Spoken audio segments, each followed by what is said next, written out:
So guys welcome. ഞാൻ ഇന്നിവിടെ പറയാൻ പോകുന്നത് കമ്പ്യൂട്ടർ സയൻസ്, നമ്മുടെ +1 കമ്പ്യൂട്ടർ സയൻസിനെ പറ്റിയിട്ട് കുറച്ച് കാര്യങ്ങളാണ്. ഒന്നാമത്തെ കാര്യം, why to choose computer science എന്ന് പറഞ്ഞാൽ എന്തുകൊണ്ട് കമ്പ്യൂട്ടർ സയൻസ് എടുക്കണം എന്ന് ചോദിച്ചു കഴിഞ്ഞാൽ, if you have by heart ചെയ്യാൻ ഇഷ്ടമല്ല, അല്ലെങ്കിൽ കുറച്ചും കൂടെ ചിന്തിച്ച് കുറച്ചും കൂടെ മനസ്സിലാക്കി പഠിച്ച് ചെയ്യാനാണ് ഇഷ്ടമെന്നുണ്ടെങ്കിൽ you can choose computer science. അഥവാ എല്ലാം ബൈ ഹാർട്ടാക്കി പഠിക്കണം എന്നുണ്ടെങ്കിൽ അതിങ്ങോട്ട് വരാതിരിക്കുന്നത് നല്ലത്. കുറച്ചും കൂടെ ലോജിക്കൽ തിങ്കിങ് ആണ് ഇഷ്ടമെന്നുണ്ടെങ്കിൽ കമ്പ്യൂട്ടർ സയൻസ് ചൂസ് ചെയ്യുന്നത് നല്ലതായിരിക്കും. പിന്നെ സ്കൂളിലെ ക്ലാസ്സസിനെ പറ്റി പറയാന്നുണ്ടെങ്കിൽ, നമുക്ക് സ്കൂളിൽ 2 ടീച്ചേഴ്സ് ഉണ്ടായിരുന്നു. അപ്പോൾ നമുക്ക് ലോജിക്കൽ ആയിട്ടുള്ളത് ഒരു ടീച്ചറും തിയറി ബേസ്ഡ് ആയിട്ടുള്ള ചാപ്റ്റേഴ്സ് വേറെ ടീച്ചറും, ഇതെല്ലാം കൂടെ മിക്സ്ഡ് ആക്കിയാണ് കിടക്കുന്നത്. പക്ഷേ രണ്ട് ടീച്ചർമാരും മാറി മാറി എടുക്കും.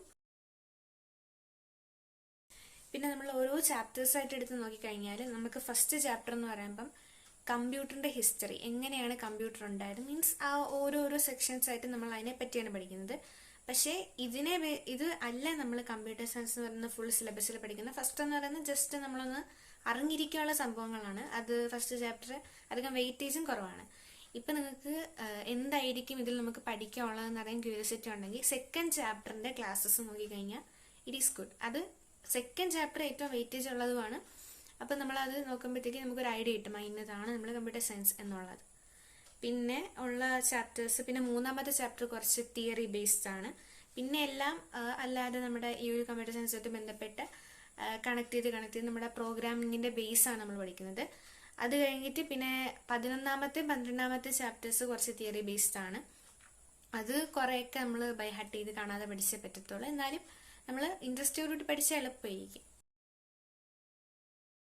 പിന്നെ ഞാൻ എങ്ങനെ ട്യൂഷന് ഇല്ലാതെ ഇത് പഠിച്ചു എന്ന് ചോദിച്ചു കഴിഞ്ഞാൽ, ഒന്ന്, ഞാൻ ചില സ്കൂളിലെ നോട്ട്സ്, ചില ചാപ്റ്റേഴ്സിൻ്റെയൊക്കെ നല്ല നോട്ട്സൊക്കെ ഉണ്ടായിരുന്നു. സോ അതാണ് ഞാൻ പഠിച്ചത്. പിന്നത് യൂട്യൂബ് ക്ലാസ്സസ്, സ്കൂളിൽ പഠിപ്പിക്കുന്ന ക്ലിയർ ആവാത്തത് എവിടെ, യൂട്യൂബ് ക്ലാസ്സസിലാണ്. യൂട്യൂബാണ് ഏറ്റവും നല്ലത്. നമുക്ക് ഇഷ്ടപ്പെട്ട ചാനലിൻ്റെത് നമുക്ക് മനസ്സിലാവുന്ന ഏതാണോ ആ ചാനൽ റെഫർ നമുക്ക് കാണാം. പിന്നെ ഞാൻ ഏറ്റവും ഇതായിട്ട് പറയുന്നത് ടെക്സ്റ്റ് ബുക്ക് എന്ന് പറഞ്ഞാൽ നമ്മുടെ ബിഗിനേഴ്സിന് വേണ്ടിയിട്ടുള്ളതാണെന്ന് തോന്നാം. മീൻസ് എല്ലാം നമ്മുടെ ഒരു കുട്ടിക്ക് പറഞ്ഞു കൊടുക്കുന്ന പോലെ ടെക്സ്റ്റ് ബുക്ക് നല്ല ഡിഫൈൻ ചെയ്താണ് പറയുന്നത്. അപ്പോൾ നമുക്ക് മനസ്സിലാക്കി അത് വായിച്ച് പഠിക്കാനുള്ള ക്ഷമ ഉണ്ടെങ്കിൽ ടെക്സ്റ്റ് ബുക്ക് തന്നെ നോക്കി പഠിക്കുന്നതായിരിക്കും ഏറ്റവും നല്ലത്. മീൻസ് അതിപ്പോൾ നമുക്ക് പെട്ടെന്ന് കാര്യങ്ങൾ കത്താനും നമുക്ക് തന്നെ മനസ്സിലാക്കാനും കുറച്ചും കൂടെ ഡെപ്തിൽ ടോപ്പിക്ക് ക്ലിയർ ആവാനും സഹായിക്കും. പക്ഷെ അത്ര സമയം ഉണ്ടോ എന്ന് ചോദിച്ചാൽ അങ്ങനെയില്ല. എന്നാലും നമുക്ക് ആവശ്യമുള്ള ചാപ്റ്റേഴ്സിന് നല്ല ഇത് വേണമെന്നുണ്ടെങ്കിൽ നമുക്ക് ഓരോ ചാപ്റ്റേഴ്സിൻ്റെ ടെക്സ്റ്റ് ബുക്ക് വായിക്കുന്നത് വളരെ നല്ലതായിരിക്കും. പിന്നെ എക്സാംസ് എന്ന് പറയുമ്പോഴത്തേക്കും നമ്മൾ മിക്കപ്പോഴും നമുക്ക് ഈസി ആയിട്ടാണ് കമ്പ്യൂട്ടർ സയൻസ് എക്സാം വരാറുള്ളത്. അധികം ടഫ് ആക്കാറില്ല. എന്നാൽ ഭയങ്കര ഈസി ചിലപ്പോഴൊക്കെ ആക്കാറുണ്ട്. പക്ഷേ ഒരുവിധം നമുക്ക് കോൺസെപ്റ്റ് അറിയാം, ചാപ്റ്റേഴ്സ് എല്ലാം അറിയാമെന്നുണ്ടെങ്കിൽ നമുക്ക് ഈ ഒരു എക്സാംസ് പെട്ടെന്ന് ക്രാക്ക് ചെയ്തെടുക്കാൻ പറ്റും. പിന്നെ ഇപ്രാവശ്യത്തെ നമ്മുടെ മോഡൽ എക്സാം കുറച്ച് ടഫായിരുന്നു. അപ്പോൾ അത് എന്ന് പറയുന്നത് മൊത്തം തിയറി ബേസ്ഡ് ആയിരുന്നു. മീൻസ് തിയറി എല്ലാം നമ്മൾ കോൺസെപ്റ്റ് മനസ്സിലാക്കി ഫുൾ ആപ്ലിക്കേഷൻ ലെവലായിരുന്നു. അപ്പോൾ അത് കുറച്ച് ടഫായിരുന്നു. പക്ഷെ നമുക്ക് ഫൈനൽ എക്സാം നല്ല ആവശ്യത്തിന് ഈസി ആയിരുന്നു. നമുക്ക് പഠിച്ചിട്ട് നല്ലപോലെ പഠിച്ചു കഴിഞ്ഞാൽ എഴുതാൻ പറ്റുന്ന ടൈപ്പ്. ഓവറോൾ നോക്കിക്കഴിഞ്ഞാൽ എനിക്ക് ബയോളജിയെക്കാളും കമ്പ്യൂട്ടർ സയൻസ് ആണ് കുറച്ചും കൂടെ കംഫർട്ടബിൾ, ഈസി ആയിട്ട് തോന്നി. മീൻസ് ബാക്കിയുള്ള സബ്ജക്റ്റെല്ലാം കുറച്ചും കൂടെ നമ്മൾ തിങ്ക് ചെയ്ത് കുറേ കൂടെ നമ്മൾ ആഴത്തിൽ പഠിച്ച് കുറേ കണ്ടന്റ് ഉണ്ടായിരുന്നു. പക്ഷേ നമുക്ക് +1 കുറച്ച് കണ്ടന്റ് കമ്പ്യൂട്ടർ സയൻസ് എന്ന് പറയുമ്പോഴത്തേക്കും കൂടെ കണ്ടന്റ് നമ്മൾ ബേസ് തൊട്ട് പഠിക്കുന്നതുകൊണ്ട് കുറവാണ്. മീൻസ് നമുക്ക് മറ്റ് സബ്ജക്റ്റുകളെ വെച്ച് നോക്കുമ്പോൾ ഇത്തിരി കൂടെ നമുക്ക് പെട്ടെന്ന് മനസ്സിലാക്കി എടുക്കാൻ പറ്റുന്ന രീതിയിലായതുകൊണ്ട് ഒരു ആശ്വാസം ഉണ്ടായിരുന്നു ഈ ഒരു കമ്പ്യൂട്ടർ സയൻസിൻ്റെ കേസിൽ. പിന്നെ വേറൊരു കാര്യം എന്ന് പറയുന്നത്, നിങ്ങൾക്ക് എന്താണോ എടുക്കണം എന്ന് തോന്നുന്നത് അതെടുക്കുക.